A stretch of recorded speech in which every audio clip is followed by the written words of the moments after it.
Сайн байцгаана уу? Янж байна. Тэгэхээр би явсан газраа л ерөнхийдөө сүнслэг зүйлүүдийг ярьж юм уу нөхөрлөх тийм боломжд гардаг. Надад сайхан сүнслэг ахын дүүс самт олон найз нөхөд байдаг л та. Тэгээд хоорондоо ярилцах үед дандаа сүнслэг зүйлүүд ярилцдаг. Тэгээд нэг удаа өнөөдөр л бас явдлаа л та ер нь бол өглөө ингээд ядарч байхад мань их тусалж исэн хүмүүс маань намайг сайн болоод дээшлээд эхлэхээр дургу болоод уур хүрээ сонирн болоод ах юм. Дотор хүмүүс нь сайн зүгээр мөртлөө сүнсний хувьд санаас нэг сүнс хатгаад байна. Энэ нь ямар сүнс вэ гэж би асуусан л та. Тэсэн чинь ширэн дээрс нэг залуу маань хэлсэн байгаа. Тэгэхээр миний сүнслэгдүүлтэй тэгээд үгүй нэг жамуухтай адилхан юм шүү энэ магчээ гэдгсэн. Яг бол Чингис хааныг ядарсан хэцүү байхад нь тусалж үнэхээр найз нөхөр болж байсан мөртлөө яг сүүлдээ атаархаад гэхээсээ илүү миний дотроос нэг юм хатгаад байна гэдэг үнээсээ болж Монгол улсыг бүр хооронд нь бутрах байдалд ороо. Тэгээд бүр сүүлд нь өөрөө халуулж дуустдаг байгаа.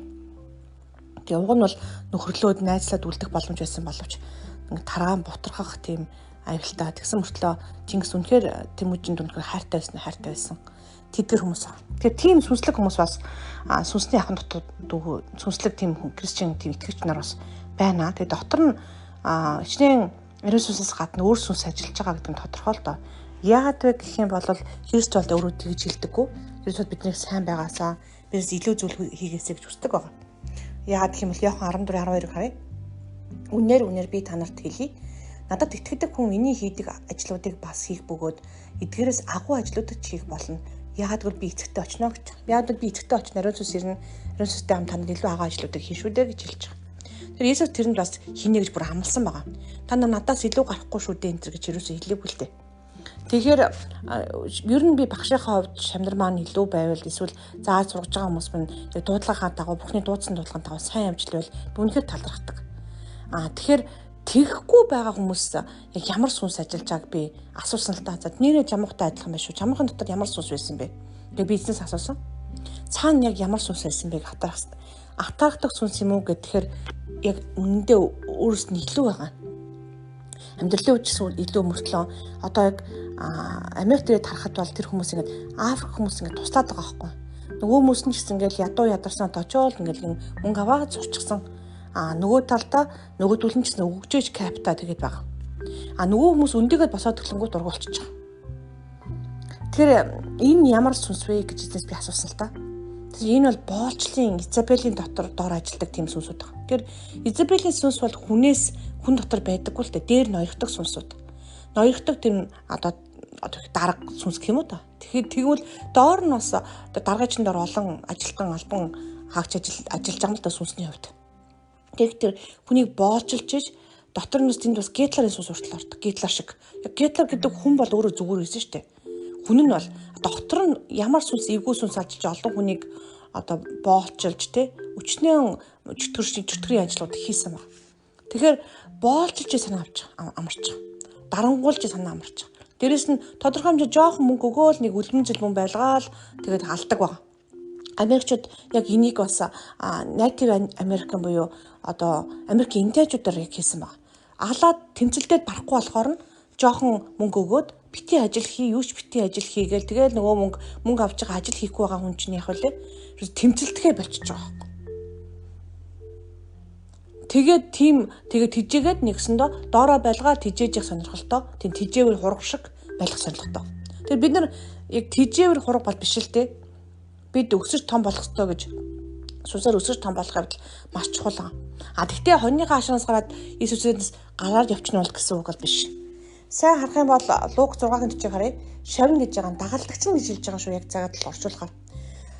Багшийнхаа дээр байдаггүй гэж байгаа. Энэ нь болохоор багшаасаа илүү гарахгүй гэхээс илүү ранкийн хувьд би хичнээн 1-р ангийн багшаасаа илүү болсон ч гэсэн их сургуулийн багш болсон ч гэсэн би 1-р ангийнхаа багшийг хүндэлсээр ирдэг.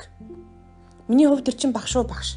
Яг ранкийн хувьд тэр хүнийг хүндлээд дуустдаг баг. Тэгвэл бид тэр хүмүүсээс хоолоо олж чинь тэр хүмүүсээс юмаа заалгаж байгаа байхгүй. Түрний миний амьдралд байгаа тэр одоо тусалж байгаа тэр хүмүүстэйгээ дандаа сайхан харилцаатай байх нь зөв.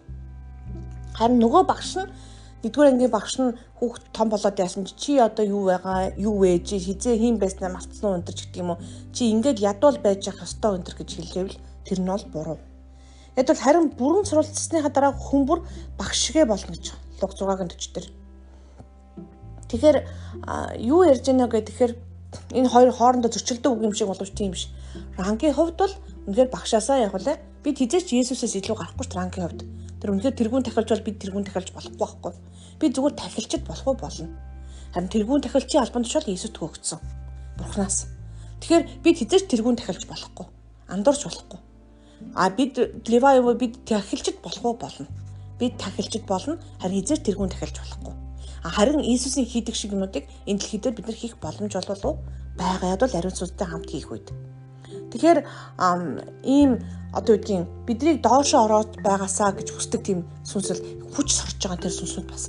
Таны ингээд жаахан дэшээ гараад ирэх атархасаа гэхээсээ илүү доор байгуулгаж явах зорилготой тийм сүнсүүд ажиллаж байгаа. Тэр эзэргүүц залбираад тэр хүмүүсийг нуучлаад цаашаа муу он буюу босгоос ураар байхгүй. Үнэхээр байнгын тэгээд тэмцэлцээр байгаа жамуух Чингис хоёр дуустдаг штэ.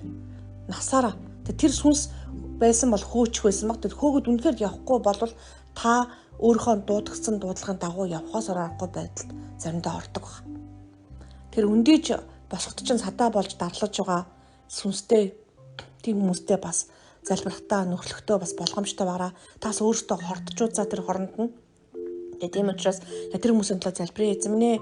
Үнэхээр ах トゥ угаа үнэхээр босгон байгуулах бид нар зорилготой дуудлагатай ирсэн. Тэрээс биш дарлах зорилготой биш те дарлаж байгаа бид нар үнэхээр бозор сүнсүүдийг бүгдийг хөөн зайлуулж ийн эзний Есүс Христосийн нэрээр тэгээд эзэм минь үнэхээр тэр дарлуулсан тэр дамжуулж байгаа тэр доороо хүмүүсээ дамжуулж байгаа тэр хүмүүсийг бас бид нар уучлж байна. Үнэхээр чин сэтгэлээсээ уучлж Есүс Христосийн нэрээр тэр тэндээс үлдсэн янз бүрийн хор бидний тувчилсан хөнөөл тийм байх юм бол бидний сэтгэл санаа бие махбод сүнсийг эзэм та цэвэрлэж өгөрөө. Тэдгээр хүмүүсийг бас бид нар та биднийг уучлсны адил уучлж байна эзэм. Танд өргөж байна. Тэгээд бас та яахыг бас бидэнд харуулж өгөрөө эзэм минь. Тэгээд үнэхээр тэр тухайн нөхцөл байдлыг та эзэм минь та үнэхээр бүрэн цэвэрлэж бас яах илчилтийг бас өгөрөө гэж танаас жижигнгүүлэн гуйж байна. Есүс Христосийн нэрээр залбирanгуйлаа. Амен.